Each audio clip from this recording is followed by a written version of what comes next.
Salut l'équipe, on se retrouve pour ce nouveau point de marché du lundi 23 juin 2025.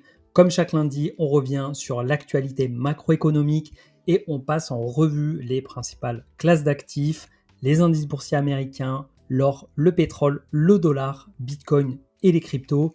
Et comme vous pouvez le voir sur Crypto Bubble, c'est plutôt la catastrophe pour les alts. C'est la chute libre, on peut dire, depuis ce week-end. Ça avait commencé déjà un peu la semaine dernière, mais là, ça s'est un petit peu accentué. On reviendra dessus, les raisons et également, on verra sur les graphiques, du coup, les zones clés à défendre. L'objectif de ce rendez-vous est simple, avoir une vision claire des tendances en cours, des niveaux techniques clés et des éléments macroéconomiques à surveiller. Un rendez-vous pour prendre du recul, c'est pour ça qu'on ne le fait pas tous les jours, une fois par semaine, c'est largement suffisant pour affiner nos stratégies et être prêt aux différents scénarios que peut prendre le marché. Avant de commencer, je vous rappelle que je ne suis pas conseiller financier, que je n'ai pas de boule de cristal. Je vous partage simplement mon analyse et ma vision du marché au travers notamment de la psychologie des marchés qu'on peut lire dans les graphiques au travers de l'analyse technique. Et rien dans cette vidéo ne constitue un conseil en investissement.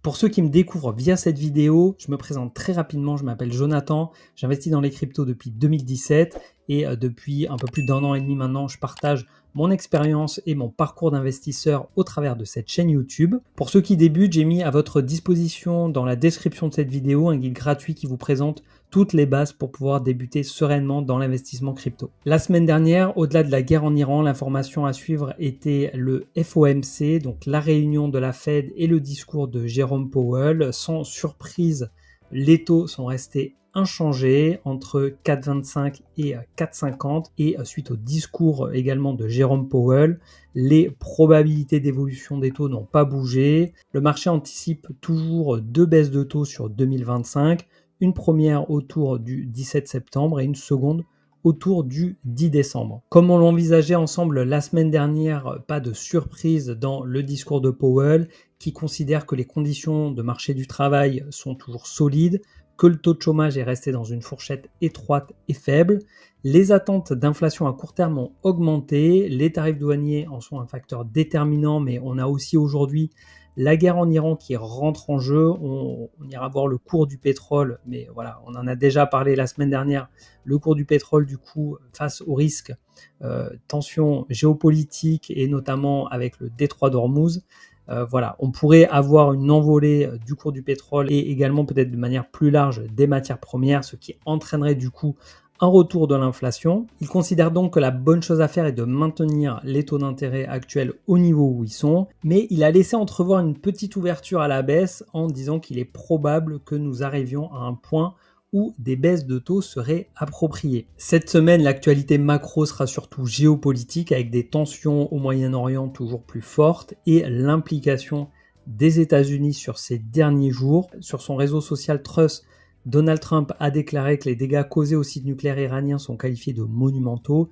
Les tirs ont été puissants et précis, nos militaires ont fait preuve d'une grande habileté. Le ministre des Affaires étrangères iranien a déclaré que la ligne rouge a été franchi par les États-Unis suite à cette attaque et il a déclaré que la diplomatie était morte suite à ces frappes américaines sur les sites nucléaires. En parallèle, l'agence iranienne de l'énergie atomique affirme que les sites nucléaires seront rapidement reconstruits et que l'activité se poursuivra avec une plus grande puissance. Suite à ces attaques, la Russie et la Chine ont réagi.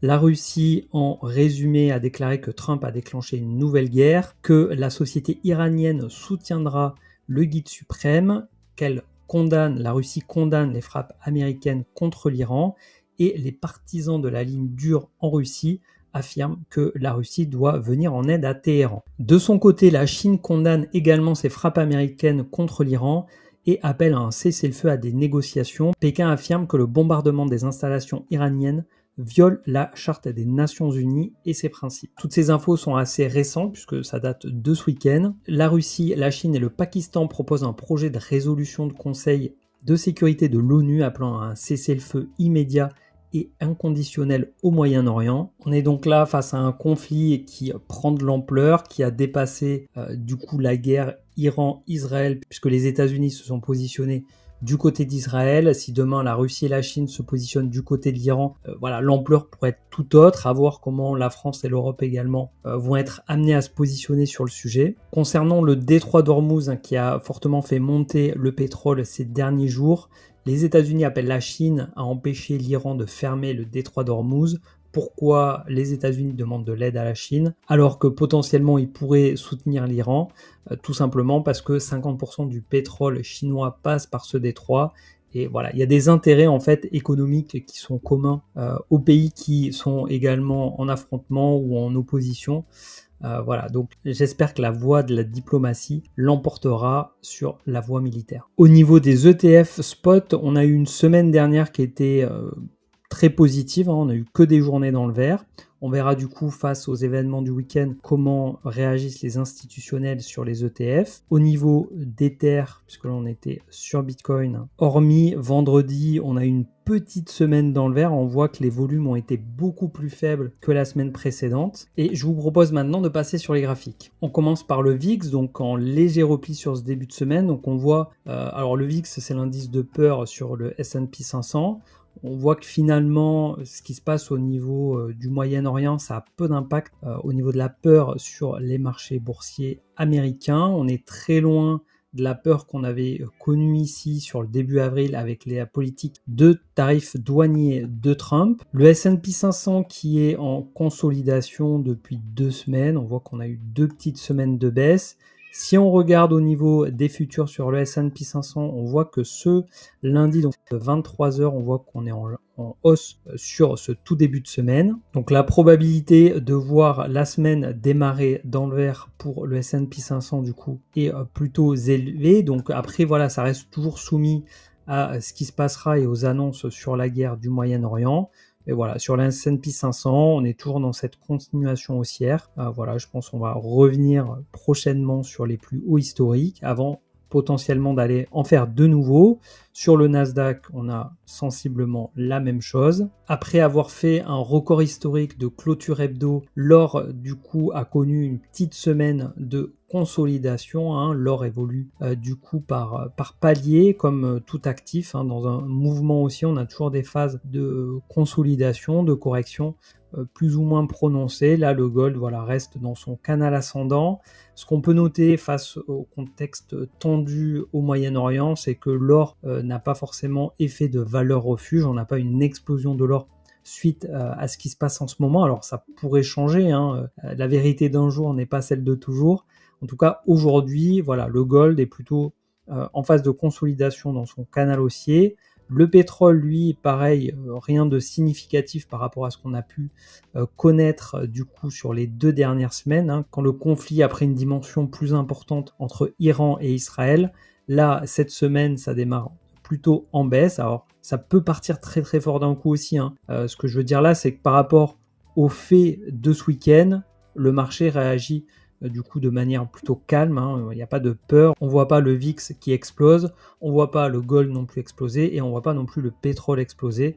Donc par rapport aux événements de ce week-end, finalement le marché reste assez neutre. Donc le pétrole du coup qui a réintégré ce range entre les 66 et les 93 $, donc ce qui serait un signal fortement inquiétant par rapport à une potentielle reprise de l'inflation liée au pétrole, c'est de voir du coup le pétrole aller franchir à la hausse cette résistance. Voilà, si le pétrole du coup passe au-dessus, là ça pourrait effectivement être très inquiétant par rapport à l'inflation et l'économie d'une manière plus générale. Pour le moment, on n'en est pas encore là, mais on peut déjà constater que les prix à la pompe en France ont repris leur hausse et que cette hausse pourrait se poursuivre si le cours du pétrole continue sa remontée. Concernant le dollar, la semaine dernière, on a eu un petit rebond donc sur le bas de ce canal haussier. Donc est-ce que cette zone servira de support? Est-ce que le dollar arrivera à remonter face à un panier de devises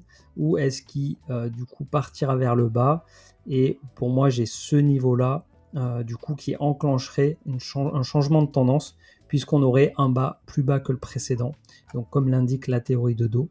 Sur les tendances, pour le moment on a toujours des bas qui sont de plus en plus hauts et des hauts de plus en plus hauts. Donc on reste du coup en tendance haussière, donc cette zone-là à surveiller, et si ça casse à la baisse, on ira surveiller du coup la zone autour des 90. L'euro contre le dollar, donc pareil, on est potentiellement en train de casser par le haut, en train de sortir de cette zone. La semaine dernière, on a eu une petite bougie haussière, donc il ne s'est pas passé grand chose, on a la volatilité qui se calme un peu du coup sur cette zone. Donc là on est à l'inverse dans un canal baissier. Pour le moment on a une tentative de franchissement par le haut. Je ne sais pas vraiment si on peut considérer qu'elle est confirmée. En tout cas le niveau pour moi qui changerait la tendance, c'est ici. On l'avait évoqué déjà par les semaines passées, autour des 1,22-23 dollars.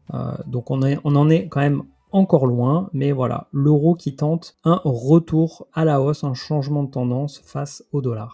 Ce qui a un impact non négligeable pour moi comme pour la plupart des investisseurs crypto, puisqu'on est exposé principalement sur le dollar. Les stablecoins de référence sur le marché crypto sont en dollars, et donc généralement nos liquidités sont en dollars et donc exposées à cette paire euro-dollar. Personnellement, je sais que quand j'investis dans des cryptos, c'est toujours en dollars, et quand je sors, c'est toujours en dollars, en stablecoin. Du coup, vous vous doutez pourquoi. Si c'est pas le cas, c'est tout simplement pour éviter l'imposition, pour choisir le moment où je serai imposé, puisque si j'achetais en euros, bon, ça changerait pas grand chose, mais par contre, si je vendais en euros, là, ce serait un fait générateur d'imposition.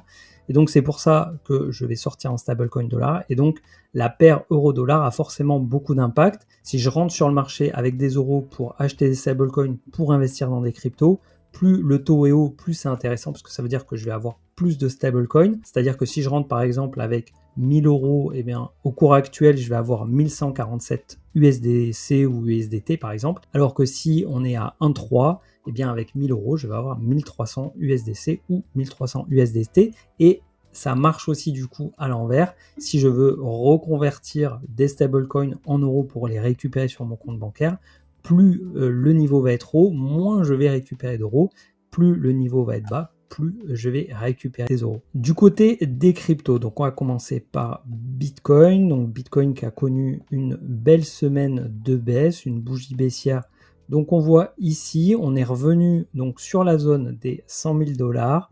On voit que ça a méché en dessous, 98 500. Avant de clôturer au-dessus de ce support, on l'avait dessiné la semaine dernière, ce nouveau range, ce petit range qui est en train de se dessiner actuellement sur Bitcoin entre 100 et son ATH autour des 112 000 dollars. Ce qu'on voit, c'est que la zone des 104 000 qui a été la résistance de fin 2024, début 2025, ensuite support sur ce mois de mai 2025, a été cassée à la baisse. Donc du coup, on revient sur les 100 000, à voir du coup si cette nouvelle résistance tiendra ou si on aura du coup un rebond sur cette semaine.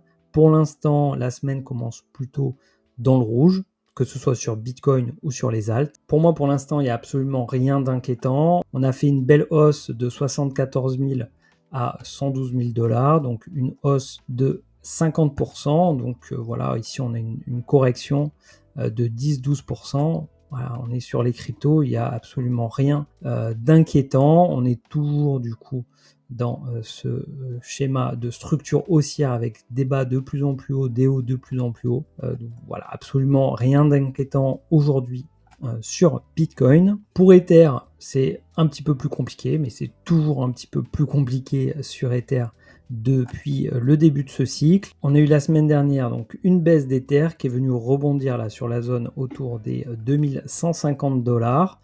Voilà, cette nouvelle zone qui j'espère fera office de support pour qu'Ether s'apprécie du coup à nouveau dans les semaines et mois qui viennent. Ether qui avait également fait un joli rebond, il y a eu plus 100% du côté d'Ether. Voilà, donc on aurait espéré que le mouvement continue tout de suite, mais il y a une petite respiration un peu plus prononcée que sur Bitcoin. Bitcoin avait fait plus 50 quand Ether a fait plus 100. Là, Bitcoin a fait moins 12 quand Ether fait moins 26. Donc on est vraiment en rapport de 1 pour 2 entre les mouvements de Bitcoin et les mouvements d'Ether. Si on regarde donc la paire Ether-Bitcoin, on voit que le range a été cassé par le bas la semaine dernière. Potentiellement, on se redirige vers le bas, peut-être avant de remonter pour avoir, je le ressors toujours, un scénario de W comme on a connu ici entre juillet 2019 et février 2020. Ça a duré plus de 6 mois, donc voilà, ça peut durer encore plusieurs semaines avant de voir du coup Ethereum aller surperformer Bitcoin. En tout cas, à court terme, avec les événements de ces derniers jours, c'est Bitcoin du coup qui reprend de la force. On le voit sur la dominance puisqu'on a eu un nouveau plus haut historique sur ce cycle au-dessus des 65,6%. On se dirige tranquillement sur cette zone-là des 72% qui a été touchée 2 fois lors du cycle précédent. Alors est-ce que cette zone-là du coup sera atteinte sur ce cycle? On verra dans les semaines et mois qui viennent. En tout cas, la force est toujours du côté de Bitcoin. On le voit également au travers du graphique Other, donc qui représente l'ensemble du marché crypto hors top 10. On voit qu'on est bien redescendu depuis ce petit top au mois de mai. Donc ici, on était sur la fin d'année 2024. Ici, on était sur printemps 2024. Et on est en train de se rediriger donc sur le bas de cette ligne de tendance. Donc il faudra absolument garder cette ligne-là, ne pas dépasser du coup sous cette zone, sinon ça pourrait être une inversion de tendance. On aura un plus bas que les précédents si on clôture du coup par exemple dessous autour des 70 milliards de capitalisation. Cette zone-là, on n'en est plus très loin puisqu'on est entre 10 et peut-être 15%, donc peut-être voilà qu'on peut encore avoir une baisse de 15% pour rebondir sur cette zone, mais si on va au-delà d'une baisse de 15% sur les moyennes et petites voire micro-capitalisation, voilà, le risque de retournement et de partir du coup en marché baissier reste quand même assez élevé. On arrive donc dans une zone de danger pour les cryptos de moyenne petite capitalisation, voire les micro-caps. Une zone de danger qui peut également du coup être une zone d'opportunité. Encore une fois, ça va dépendre de chacun, du profil d'investisseur, de la version au risque, des objectifs, de la stratégie. Voilà, chacun après doit prendre les risques qu'il est prêt à prendre par rapport à son capital. Chacun va avoir sa stratégie d'investissement. Il y en a qui vont justement viser ces zones-là pour rentrer. Il y en a qui vont attendre des confirmations de structure haussière avant de rentrer. En tout cas, on arrive dans une zone qui va peut-être générer pas mal de peur. Sur ce, je vous invite à me dire en commentaire de quel côté vous vous situez. Est-ce que vous êtes plutôt dans l'attente, l'expectative, attendre des confirmations de reprise pour vous positionner, ou si au contraire vous jugez la période comme une opportunité et que vous en profitez du coup pour vous positionner. Personnellement, j'y vois plutôt des opportunités, mais je ne les partage pas ici en public. Je vous donne rendez-vous en fin de semaine pour l'analyse d'un projet crypto, Aerodrome, que vous avez choisi dans la partie communauté de cette chaîne. Je vous dis donc à très vite et d'ici là, portez-vous bien. Ciao!